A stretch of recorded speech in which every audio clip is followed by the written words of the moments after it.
Le magazine littéraire Épilogue est une présentation de la Librairie du Quartier. Merci à ce précieux partenaire et à leur équipe de libraires. Vos prochaines lectures vous attendent au 1120 Avenue Cartier. 3 livres sur lesquels je vais m'attarder un petit peu plus parce que j'ai quand même fait des bonnes lectures cet été. Là. Je parlerai pas d'absolument tout, là, mais j'ai eu des surprises, le fun. Cadeau de boîte à livres de la rue Badelard, justement. Mathieu HB, dont je vous ai déjà parlé, les éditions de la Maison en Feu. Il avait fait un livre, un deuxième livre dont je vous ai parlé ici, c'était un livre aussi écrit comme ça, en fragments, juste des pages où il y a quelques phrases, mais on arrive quand même à suivre toute une histoire très complexe. Son autre livre, il nous amenait dans une espèce de commune au nord de la Gaspésie, à côté de Sainte-Anne-des-Monts. C'est le titre super long qui prend 3 livres. C'est ça. Puis là, j'ai dit, je voulais le noter, puis je l'ai oublié. Je vais te trouver ça. Mais ça porte le nom du village. Je te mets là-dessus, Julie, pendant ça. Mais c'est ça, on suivait cette espèce de commune-là où des gens retournaient en région. Puis là, juste en espèce de fragment littéraire, on suivait une histoire très complexe et très intéressante. Puis là, j'ai trouvé cet autre livre-là dans la boîte à livres. Un peu de lumière pour Schlumbergera Truncata. Schlumbergera me corrige notre botaniste en résidence. Et là, c'était un livre... Aussi la même formule, le livre deuxième, Julie? Je parlerai des Amélanchiers de Saint-Maxime du Mont-Louis. Voilà.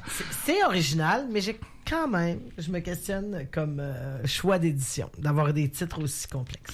Ben, ça donne Ça doit donner des belles variantes quand les gens le demandent à la librairie. Absolument. C'est le livre avec le titre qui finit plus. Mais il y a une Saint-Pierre et Miquelon et moi, là. Ah oui, je me souviendrai des Amélanchiers. Oui, j'ai lu un livre qui se passait à Saint-Pierre et Miquelon aussi pendant... Mon Dieu, quel hasard! Un autre livre qui attendait dans ma bibliothèque depuis au moins 15 ans. Françoise Angard, L'archipel du docteur Thomas, chez un auditeur franco-ontarien. Pas prise de parole, je me trompe. Ça se peut. Voilà, donc... David, peut-être? Qui était intéressant. Non, c'était pas les éditions de David, c'est l'autre. Il y en a 2 gros éditeurs franco-ontariens. Mais c'est ça, ça m'a un peu déçu, ça, parce que j'étais comment ça va être terriblement exotique, parce tout était là, les éléments, l'histoire, le dépaysement, les îles Saint-Pierre et Miquelon et tout, mais finalement, c'était un petit peu... il manquait peut-être de relief dans certaines choses pour en faire un très grand roman. Mais voilà, je l'ai lu, je vais pouvoir le mettre dans ma pile de livres à donner. Revenons à Mathieu HB. On parle dans ce livre-là, c'est un gars qui était en couple avec sa blonde finit par le quitter. Là, c'est un personnage un peu misérabiliste, mais il y a déjà dans ce livre-là beaucoup de crises sociales qui vont arriver des années plus tard, parce que c'est quand même un livre qui date de quelques années, mais là, lui se cherche un logement, n'arrive pas à en trouver. Il est dans Montréal où il y a déjà la crise du logement. On est au début de cette crise du logement qui nous occupe vraiment quelques années plus tard. Et là, il finit par... la seule chose qui va arriver finalement à réussir à faire vivre, c'est ce Schlumbergera Truncata. Cette plante, c'est un cactus de Noël qu'il a. Et puis finalement, ça devient comme... Tout ce qu'il fait, c'est qu'il prend des bains et il essaie de garder cette plante-là vivante. Donc, on suit son histoire. C'est ça, c'est une forme particulière. C'est juste en fragments, mais il y a quelque chose dans l'écriture de Mathieu HB que j'aime beaucoup. Il arrive quand même à nous faire vivre énormément de choses en si peu de texte. C'est un livre très épais, mais il y a peu de texte au final parce que chaque page, il y a quelques lignes seulement. Donc, c'est un auteur. J'ai hâte de finalement, les prochaines parutions de Mathieu HB, je vais les surveiller plus parce que finalement, je me rends compte que j'aime bien ce qu'il fait. Deuxième surprise que j'ai eue, Jay Malinowski, ça vous dit quelque chose? Jay Malinowski, mais je ne dis pas pourquoi ça sonne cinéma dans ma tête. Mais non, c'est le chanteur de Bedouin Soundclash. Ah, ben oui, c'est ça! C'est l'ex... en fait, il avait fait l'ex-groupe Armistice avec Cœur de pirate. Donc oui, l'ancien de... Dans la boîte à livres aussi, celui-là. C'est le vrai, c'est le même, Jay Malinowski. Skulls and Bones, que j'essaie de lire un roman en anglais par année pour me rappeler que je comprends bien l'anglais et qu'il faut que je ne le perde pas. Et et tu l'as dit, Valérie, en voyant le livre, mon Dieu, on dirait un vieux livre. Je pense qu'il y a un peu de vécu, le livre. Je l'ai trouvé dans la boîte à livres, donc il est un peu magané, mais en général aussi, il a l'air un peu... Il y a des dessins, il y a des écritures... a l'air vraiment, mais on l'écriture sait pas si à la c'est maganée. volontaire vieillissement. Et c'est un livre qui avait été publié au moment où il a fait paraître son dernier album, qui était une espèce de projet aussi de chansons un peu marines.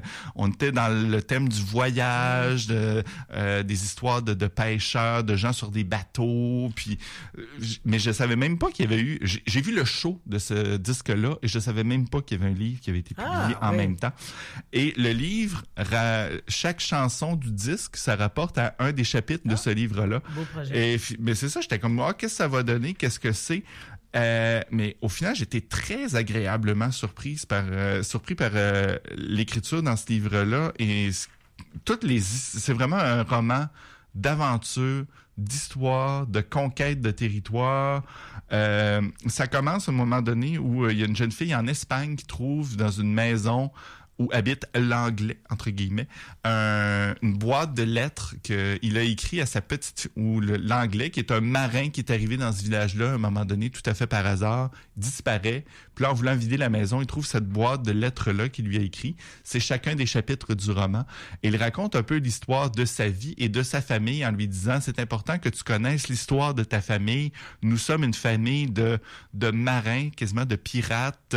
Et là, ça remonte très loin. Il raconte l'histoire de cette famille qui sont les Martel, qui sont venus coloniser la Nouvelle-Écosse au moment de la conquête, qui ont été impliqués dans la chicane avec les Acadiens. Lui, après ça, est parti voyager sur des cargos. Il est amené aux quatre coins du monde, à Hong Kong, en Asie, en Amérique du Sud. On voyage dans ce livre-là, autant dans le temps que dans l'espace. Il y a vraiment un bel imaginaire. Chaque chapitre est une histoire complètement folle qui lui est arrivée, qu'il tient à raconter à sa fille. Donc, vraiment, beaucoup d'images. C'est un roman d'aventure. Là. Je me sentais comme... C'est un essai. Enfin, on comprend que lui... Non, c'est comme un roman épistolaire où, en chaque chapitre, il raconte une histoire de famille à sa fille, à sa petite fille, qu'il ne connaît pas, mais qu'il doit aller rencontrer parce que là, il y a une chicane de famille, évidemment. Donc, il faut il sait qu'il va aller la rencontrer, mais il veut écrire ces histoires-là pour qu'elle soit au courant, qu'elle lui partage. Donc, là, la jeune Espagnole lit ces lettres-là, puis là, elle se demande, mais pourquoi il les a abandonnées en quittant? Pourquoi il est pas parti avec ces lettres? Qu'est-ce qui se passe? Donc, il y a une autre histoire par en dessous de ça. J'ai vraiment été surpris. Je me suis fait avoir par l'espèce de quête dans ce livre-là. L'histoire, c'était super intéressant. Ça fait qu'il y a quelques années, ce livre-là, quand même, et je ne crois pas qu'il a été traduit en français, c'est pas ce que j'ai compris, mais si vous pouvez le retrouver, puis ça se lit très bien en anglais. Je suis pas bilingue, là, mais ça allait bien, et puis très intéressant, vraiment. J'ai été surpris, je pensais qu'il était juste un chanteur reggae des années 90, et non, il n'a pas fait que sortir avec Cœur de pirate. Il a aussi une plume très intéressante. Et juste une dernière petite recommandation, quand même. Oui, je vous avais dit que ça serait une grosse chronique, quand même. J'ai relu des Agatha Christie cet été. Je trouve qu'on parle plus vraiment assez d'elle. Je veux dire, ça fait... Alors que c'est le centenaire de sa première publication, Agatha Christie, je me dis qu'à un moment donné, ça va réapparaître. En 1924, elle a fait publier son premier livre. Bon, c'est un peu l'écrivaine populaire de son époque, des romans policiers faciles, entre guillemets, on pourrait dire. Mais elle a quand même un sens du punch, un sens de l'histoire. Il y a toujours quelque chose dans les romans d'Agatha Christie, même si c'est... ça a été fait un peu à la chaîne. Elle en a fait au 90 pendant toute sa carrière. Elle en publiait 2 par année. Ça allait vite et tout. Mais moi, je me fais avoir à chaque fois. Puis je les avais tous lus quand j'avais 8, 9, 10 ans à peu près. Hey boy. Très, très jeune. Je trouvais jamais c'était qui tuait. Mais je me rappelle, moi, en 5e année, en 6e année, je lisais toutes les Agatha Christie, un après l'autre. Fait que je les avais tous lus. Fait que j'étais resté avec une image un peu de son écriture. Puis ça fait quelques années que je me dis... 1 à 2 fois par année, il faut que j'en relise un. Puis de me rendre compte que, c'est pas pour rien qu'elle a été aussi populaire et qu'elle en a vendu autant. C'est bon. Oui, je lis. On en vend encore beaucoup en librairie. Oui, ça pogne encore vraiment beaucoup en librairie. Là. Toutes les semaines, on en vend. Là. Ah ouais? Ben oui, absolument. Là. Les gens sont toujours curieux. Ah, vous avez juste ceux-là. Ah, ben oui, on en a vendu d'autres cette semaine déjà. On attend notre réassort. Moi, mon préféré, c'est le Crime de l'Orient Express. J'ai un souvenir là, de ce livre. Ces temps-ci, il y a des réadaptations cinématographiques de ces livres. Ils font des films, ils font des séries. Puis parfois, ils rajoutent comme juste une petite twist un peu plus moderne, un peu plus... Puis c'est pas très difficile de la réadapter à l'ère moderne, puis de rendre ça vraiment très encore prenant. Je me rappelle une mini-série que j'ai vue il y a 2 ou 3 ans, c'était 10 petits nègres devenus, ils étaient 10. C'était un vrai trailer, on se fait avoir, puis je la savais comment ça se finissait, puis je me suis fait avoir de tout écouter. Comme ils font avec les Sherlock, par exemple, l'adaptation britannique est absolument extraordinaire de Sherlock Holmes.